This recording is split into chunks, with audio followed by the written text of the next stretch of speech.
80% de su tiempo dedicado a su gente al 20% de su personal, que son los ganadores. Es que no me atiende. Bueno, conviértete en un ganador para que te atienda. Sencillo.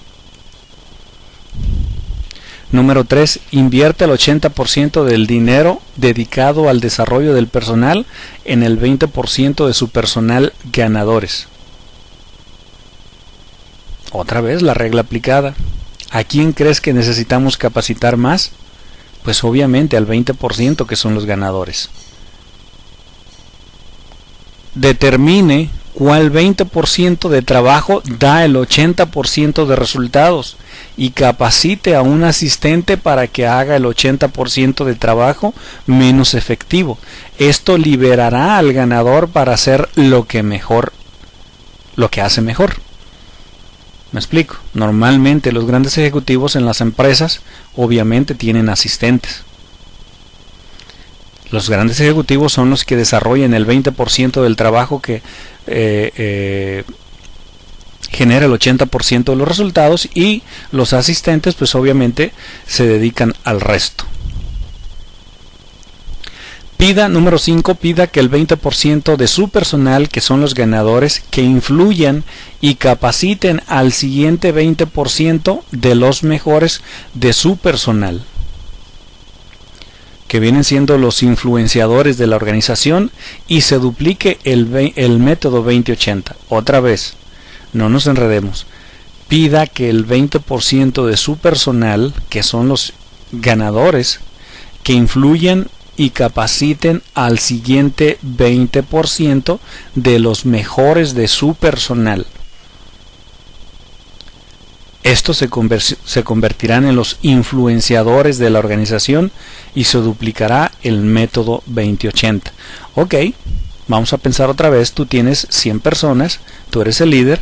De esas 100 personas, 20 tú las agarras, las capacitas, son los ganadores, y tú les pides que de esas 80 que quedan, agarren a otros 20 y los capaciten, pero ya no tú, sino los ganadores a ellos, de tal manera que tienes a 20 ganadores y 20 influenciadores. ¿Me explico?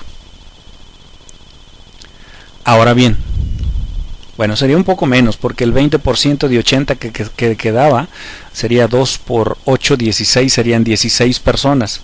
¿Ok? Entonces, de alguna manera, de esas mismas 100 salen los ganadores y los influenciadores, y el resto, 100 menos 16 menos 20, ya serían obviamente los seguidores. Vamos a continuar. Dice, para identificar el 20% de los ganadores se sugiere, número 1, hacer una lista del personal. O sea, tú como líder agarras una lista del personal y ahí determinas, de acuerdo al organigrama, hasta qué niveles vas a hacer eso. Dice, pregúntate, si cada persona de la lista ejerce una acción negativa, ¿qué impacto tendría en la organización? Y marca con prioridades los nombres.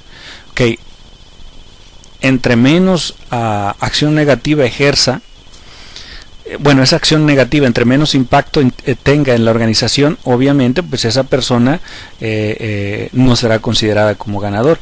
Pero entre más impacto tenga esa acción negativa, ojo, dependes de esa persona porque tiene mucha influencia y tienes que marcarla como prioridad.